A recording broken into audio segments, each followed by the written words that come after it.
Rhea Ripley back too soon? Judgment Day steals Bronson Reed's moment, more Raw takes. On the road to Survivor Series, WarGames, the November 18th edition of WWE Raw promised big momentum for the key programs in the company today. Rhea Ripley made a shocking return to help Bianca Belair, Jade Cargill, Naomi and Iyo Sky fight off the powerhouse team of Liv Morgan, Nia Jax, Raquel Rodriguez, Tiffany Stratton and Candice LeRae. Bronson Reed defeated Seth Rollins with the help of his new allies in the Bloodline, which seems likely to push the Visionary to align with Roman Reigns for the first time in years. Braun Breaker faced a motivated Sheamus, who still desperately wants to be Intercontinental Champion, but Ludwig Kaiser interfered before a decision was reached. American Made again fell short as Chad Gable and Ivy Nile lost to Rey Mysterio and Zelina Vega.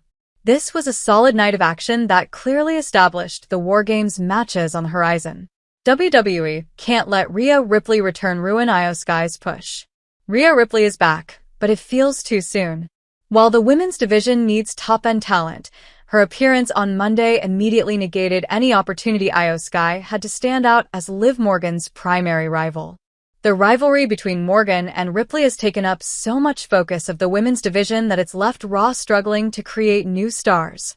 The genius of the Sky is already a star, but she took a back seat on Monday night, working almost exclusively as a tag team competitor.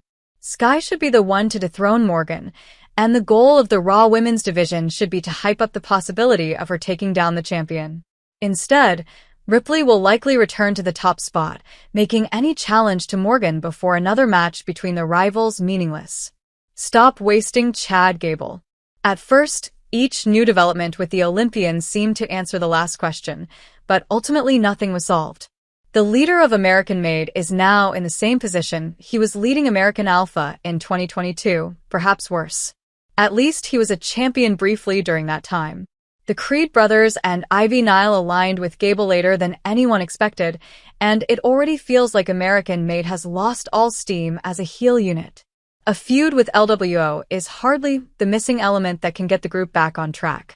Julius and Brutus Creed were supposed to be tag team champions by now, yet they barely appear on TV. Nothing is working, and it is important to remember how over Gable was during his feud with the Ring General. He and Gunther stole the show multiple times together.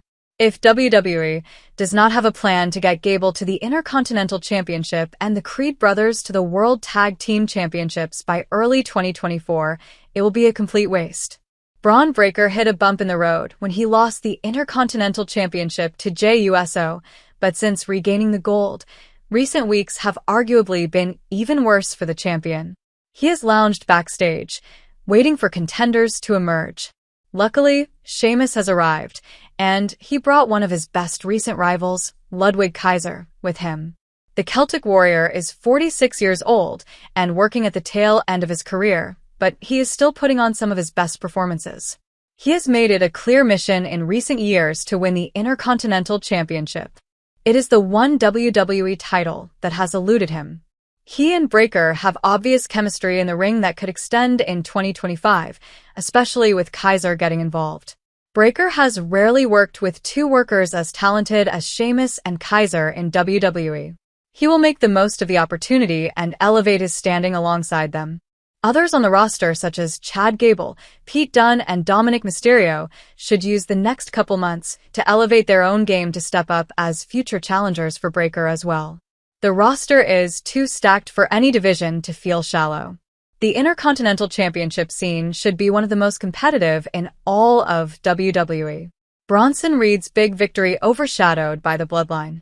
Bronson Reed did what he needed to do. He pinned Seth Rollins in the center of the ring. However, it would have meant more if he could have done it on his own. The Bloodline did not need to get involved.